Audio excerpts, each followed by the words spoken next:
Jadi kan minggu lalu kan kita membahas mengenai BPSK, Ya, terkait metode-metode penyelesaian BPSK. yes. Itu kan ada arbitrase, Ah, konsiliasi sama mediasi. Oke. Nah, Apa? itu kita Apa? bahas itunya Bu, karena kan kemarin Ibu ngebahasnya cuma selewat doang gitu. Kayak konsiliasi itu apa, mediasi itu apa, terus arbitrase itu ya Ibu lebih banyak ngobrolnya tuh arbitrasenya gitu. Tapi kan yang mediasi sama konsiliasi itu kan mungkin banyak orang teman-teman gitu yang belum tahu gitu. Nah, dan itu kan cuma dalam lingkup BPSK-nya aja gitu. Itu yang kita mau bahas. Kalau saya pelajari di kampus, itu ada mata kuliahnya Bu, namanya MAPS. ya MAPS. MAPS. MAPS. Metode Alternatif penyelesaian sengketa. sengketa.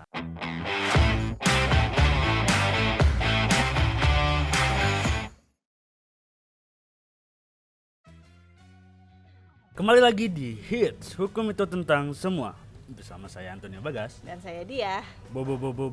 Apa? Podcast kali ini nih spesial Kenapa?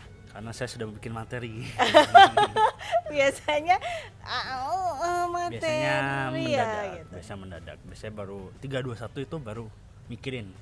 Oh, podcast lebay. apa. Kalau itu lebay. Iya bener. 3, 2, 1, gue ngomong apa ya? Iya, jadi podcast kali ini tuh terinspirasi dari podcast kita minggu lalu.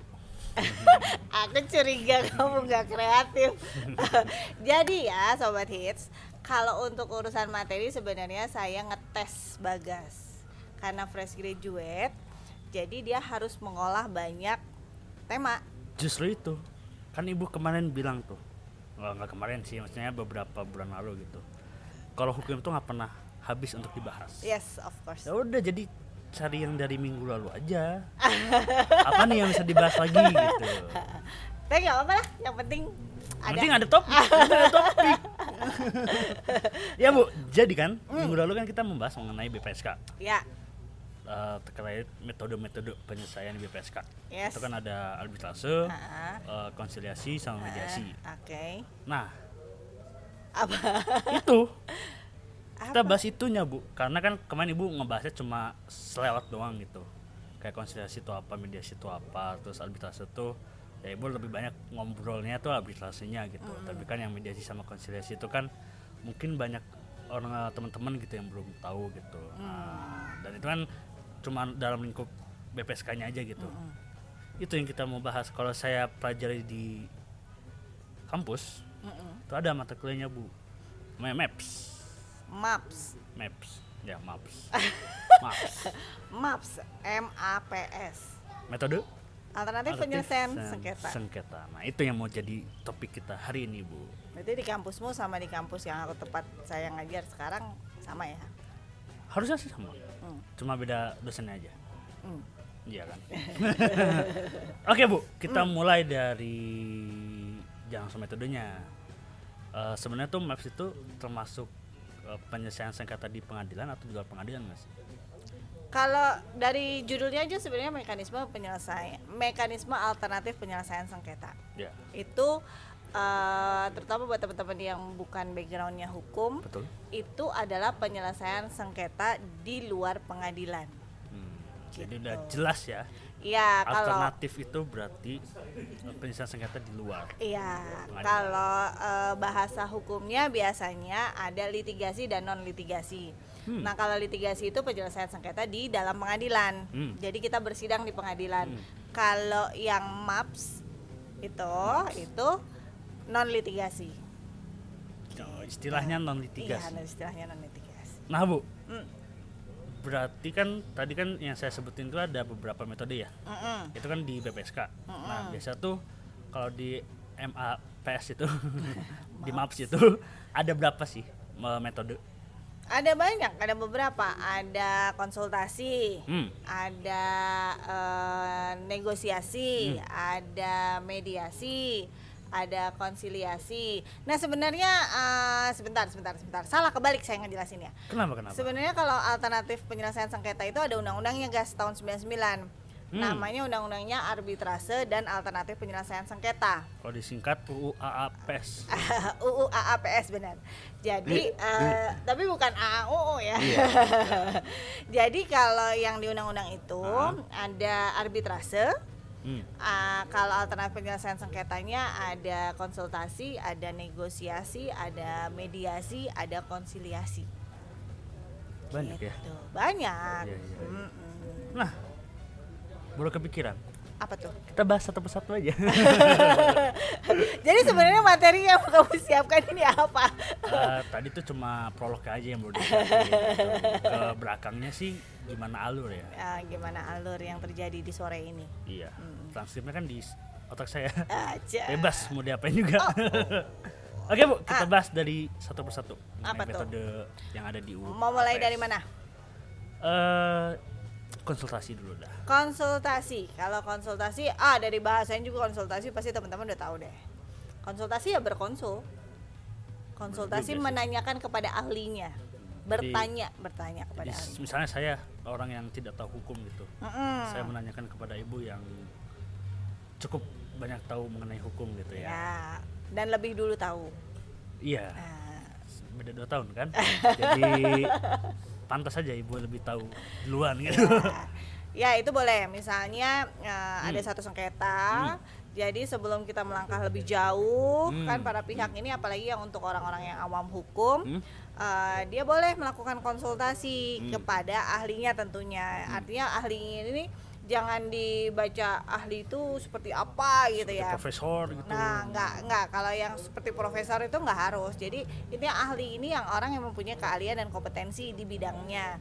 Jadi kalau misalnya kita bilang sengketa, artinya kan perlu pendapat hukum. Betul. Iya kan, perlu advice. Nah, itu boleh datang. Jadi seperti saya advokat itu boleh memberikan konsultasi hukum. Nah, atau misalnya di bidang kekayaan intelektual, kalau itu ada profesinya.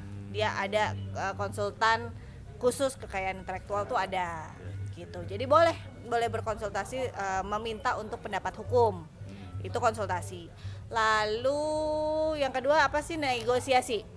Ya boleh lah negosiasi dulu. Nah, kalau negosiasi ya intinya duduk bareng Antara siapa? antara yang bersengketa, para yang pihak. berantem. Iya, yang berantem. Karena itu tadi sebenarnya kan setiap penerapan hukum ya, yang diharapkan itu kan sebenarnya berdamai-damai, Ya. menyelesaikan secara baik. Atau istilah kerennya tuh win-win solution. Yes, itu. Jadi kalau negosiasi ya kita duduk bareng, tapi antara orang yang sengketa. Jadi misalnya kita bersengketa ya cuma kita berdua gitu loh. Iya. Tapi dengan semangat menyelesaikan ini secara damai, secara baik gitu. Itu negosiasi. Negosiasi. Di pihaknya cuma 2 yang Iya. bersengketa aja. Ya, saya maunya apa, kamu maunya apa, kita cari titik tengahnya gitu. Lanjut Bu ke Kalau mediasi, ya boleh mediasi atau Ya. konsiliasi dulu. mediasi lah ya. Boleh. Nah, kalau mediasi itu kalau tadi kan negosiasi hanya antara pihak yang bersengketa. Kalau mediasi itu ada orang yang di tengah. Oh, jadi penengah. Ya, Ya, namanya ya. mediator. Ya, jadi kalau misalnya saya sama ibu bersengketa, terus memilih jalur mediasi, Ya. nah itu ada sing Ya. orang ketiga sebagai mediator, bukan Ya. sebagai perusuh ya. Ya, jadi kita sepakat memilih nih Ya, siapa nih mediatornya. Nah, mediatornya itu yang namanya mediator itu kan sebagai penengah, sebagai fasilitator, supaya kan kalau negosiasi kan kita masih membawa ego masing-masing. Betul. Ya kan, saya maunya di sini, kamu maunya di sana, terus kita ngotot-ngototan itu nggak akan selesai misalnya. Lalu butuhlah orang sebagai penengah, sebagai fasilitator gitu. Nah, Situ itu disebut mediator. mediator gitu. iya. Dan mediator itu khusus orangnya gas. Jadi emang yang punya kemampuan atau kompetensi lah sebagai Ya, mediator. dan kalau di kita ada lembaga yang memang menerbitkan izin sebagai mediator. sebagai mediator. Ya, Gitu. kan karena kan mediator tuh harus menjadi penengah ya. Iya. Jangan berpihak pada salah satu pihak. Itu Iya. bukan mediator itu. Bukan, kali itu perusuh. Perusuh itu. Nah Bu, tadi kan Ibu sudah menjelaskan mengenai mediasi. Yes. Kita lanjut ke metode selanjutnya. Konsiliasi. Ya, konsiliasi. Nah, konsiliasi masih sama ya. Sama apa? Prinsipnya duduk bareng. Oh, iya. Hampir mirip-mirip dengan mediasi. Kalau mediasi itu penengahnya ada namanya mediator, kalau konsiliasi ya penengahnya namanya konsiliator. Bedanya tipis, karena sama nih yang ada penengah, ada sebagai apa ya, maksudnya supaya meredam tidak di ego masing-masing. Tapi bedanya kalau mediator tadi kan sebagai fasilitator, kalau konsiliator itu bisa berperan aktif, memberikan ide-ide untuk Para pihak. kepada para pihak untuk menyelesaikan solusinya apa, dia Iya, itu bisa iya, aktif. Jadi kalau misalnya tadi kita apa ya dari urutkan ya, urutkan itu dari peran aktif orang ketiga. Ya kalau konsultan dia konsultasi ya, konsultan itu hanya memberikan pendapat hukumnya, ya kan, tapi dia tidak sama sekali tidak berperan aktif. Nah, syukur-syukur dua pihak itu datang ke konsultan yang sama. Iya, dapat advice yang bisa diberikan. Iya, tapi secara tidak langsung juga mungkin dia juga akan menjadi mediator juga gitu kan. Nah, tapi kalau misalnya negosiasi itu benar-benar tidak ada orang lain. Ya, cuma saya dan Ya, ibu. artinya keaktifan itu ada di para pihak, Ya. ya kan. Nah, tapi tadi kalau mediasi dia sebagai fasilitator ya dia boleh sih memberikan masukan-masukan, tapi kadar keaktifannya itu lebih tinggi konsiliator. Jadi itu ya perbedaannya, mohon dicatat. Ya. Mohon dicatat.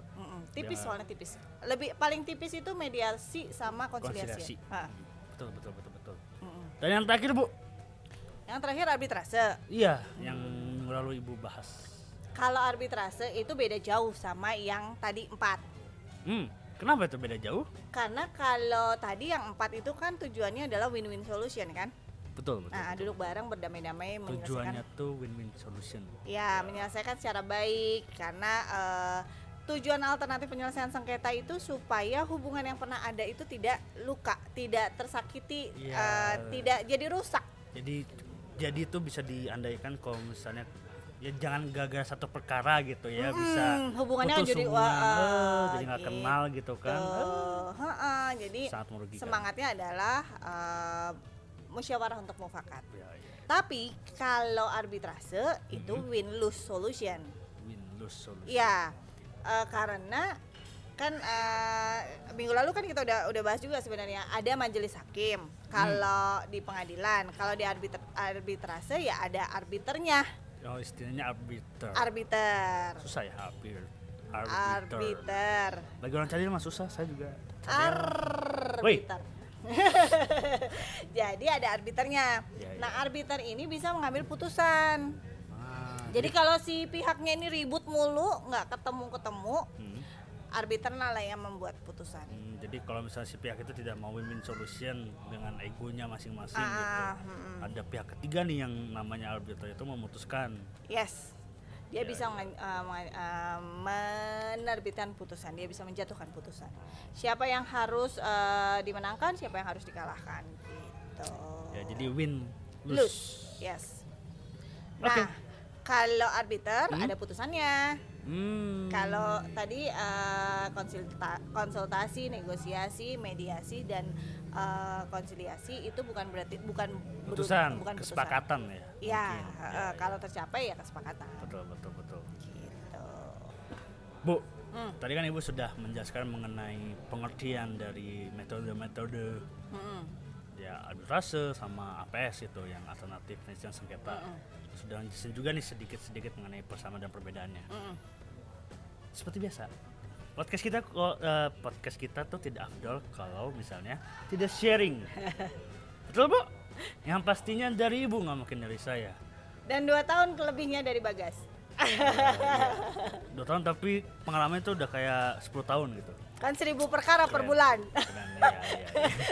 Ya itu yang bikin takjub gitu. Nah, Bu, ceritain dong pengalamannya supaya para sobat hits tuh makin ngerti gitu mengenai maps ini.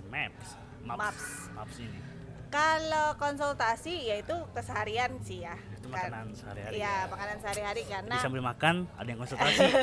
sering itu. Saking sering itu. 1000 perkara ya. Iya sering, apalagi sekarang kan online ya. Hmm. Online tuh kan kadang-kadang nggak usah nyalain video kan, ya Iya. sambil makan aja gitu kan, mengasih Penting kan konsultasi. advice-nya gitu Iya. kan. Nggak penting muka kita mah nggak penting. Iya Yang nggak penting. advice-nya itu bermanfaat gitu. Ya, jadi Iya, kalau iya, konsultasi memang bagian dari pekerjaan, gitu, bagian dari profesi juga, karena memberikan pendapat hukum gitu ya, baik secara lisan maupun tertulis itu pernah saya lakukan, bahkan sampai tadi siang juga masih. Sebelum podcast juga. Ya, Ya. masih, karena memang tidak ada kehidupan seorang advokat tanpa memberikan konsultasi hukum. Jadi bagi mahasiswa hukum yang bingung mau skripsi apa, konsultasikan saja. Oh ada. Beliau ini banyak ide kan, biasalah. Sebulan kan 1000 perkara, masa nggak ada yang bisa dijadiin skripsi gitu kan? Terus kalau negosiasi memberikan support di belakang layar sering juga, tapi ya pastinya semua orang kalau negosiasi itu pernah menghadapi ya. Mungkin gue nggak pernah sih negosiasi, padahal negosiasi itu seperti tawar penawar kan. Iya, kayak Iya. misalnya mau kita bersengketa nih, terus mau milih metode apa, itu kan sering negosiasi. Ya, jadi negosiasi sih secara pribadi untuk urusan pribadi itu sering. Terus menjadi supporter untuk di belakang layar itu juga sering. Gila, 2 tahun sering kali ini. Kalau mediator, nah ini kalau mediator yang dibahas oleh undang-undang gitu ya, itu kan sebenarnya dia harus punya izin sebagai mediator. Ada kualifikasinya Ya, lah untuk ada, sebagai ya. mediator. Dan itu izin prakteknya dikeluarkan oleh lembaga Berwenang. tertentu yang berwenang. Kalau itu saya nggak punya sertifikat mediator, tetapi pekerjaan mediator itu juga sering saya lakukan gitu. Jadi saya sebagai Merangkap ya. penengah gitu kan, supaya jangan ribut deh gitu kan. Saya sering sih lihat ibu jadi mediator ketika A sama D berantem gitu kan. Kalau Harus itu saya memenangi. wasit. Bahasanya saya wasit. Nah, tapi kalau misalnya sebagai orang yang terlibat langsung di mediasi, yaitu yang waktu BPSK itu yang melawan maskapai penerbangan. Yang minggu lalu ibu cerita itu ya, di podcast sebelumnya. Walaupun itu bukan perkara saya secara langsung, tapi karena memang perkara orang terdekat, jadi saya terlibat banyak di situ. Kalau konsiliator, saya bukan konsiliator. Jadi kliennya ibu ya. Jadi kuasa kliennya ya. Ya, salah satu dulu klien saya juga pernah melakukan konsiliasi. Ya saya seperti biasa, saya sebagai pendamping saja gitu, tapi saya bukan konsiliator. Kalau arbitrase, Itu kan podcast sebelumnya juga udah cerita tuh ya yang salah satunya di BPSK gitu. Karena banyak kan lembaga yang melaksanakan arbitrase ini banyak. Iya. BPSK tuh cuma salah satu dari sekian banyaknya badan lembaga. yang sebagai alternatif penyelesaian sengketa itu di BPSK hanya salah satu gitu. Pokoknya kalau yang punya sengketa jangan langsung gua bawaannya berantem. Damai Iya. itu lebih indah gitu kan. Win-win solution tuh lebih indah gitu. Dan jangan dikit-dikit gue punya perkara gugatan ke pengadilan gitu kan. Lo tahu di sana lama gitu. Penyelesaiannya tuh bisa berbulan-bulan gitu kalau misalnya egonya sama-sama tinggi ya. Tapi jangan salah Gas. Apa Bu? Di gugatan, di persidangan perkara perdata itu hakim wajib mendamaikan dan itu ada mekanisme mediasi Iya. di dalam gugatan. Dalam gugatan. Kayaknya bisa kita bahas di next Podcast konten. berikutnya. Nah, tapi kan kalau misalnya bisa diselesaikan di luar pengadilan terus membutuhkan waktu yang lebih singkat, Yes, sudah disediakan nih Iya. metode alternatifnya Iya. gitu. Jadi bagi teman-teman nih yang bersengketa, jangan dikit-dikit langsung berpikiran ya udah saya selesaikan di pengadilan gitu. Iya. Coba dulu lah kalau masih bisa diselesaikan secara baik-baik, adem-adem sambil ngopi bareng di nemu teman kopi. Ya, boleh. Sambil ngajak kita sebagai mediator gitu. Lupa satu prinsip kalau di arbitrase, Gas. Arbitrase itu harus disepakati ya, penyelesaiannya disepakati. Jadi kalau sudah di dalam perjanjian, kalau sudah ditentukan bahwa apabila ada sengketa itu diselesaikan secara arbitrase, maka pengadilan tidak berwenang. catat itu. Gitu. Jadi harus dibaca benar-benar ya. Ya. Kesepakatan para pihak itu seperti Ya. apa dalam menyelesaikan suatu sengketa yang timbul. Yes. Oke, seperti biasa bagi teman-teman yang masih pengen nanya-nanya atau pengen sharing atau ingin konsultasi sebagai kegiatan kita sehari-hari ya. Bisa aja langsung komen di YouTube kita atau DM di IG atau Facebook kita. Kalau saya di Anthony_Bagas. Saya Diah.hits. Atau bisa langsung di hitspodcast.official. Yes. Dan jangan lupa untuk Follow IG Nemu Teman Kopi dulu. nemu temen.kopi. Nemu teman.kopi. Abis itu langsung subscribe, Like, share klik klik tombol loncengnya. supaya tahu kalau ada konten terbaru dari kami berdua. Oke, sampai ketemu lagi di podcast kita berikutnya bersama Hits. Hukum itu tentang semua. Di mana ada aturan dan sanksi, disitulah hukum berdiri. Bye-bye. Bye bye.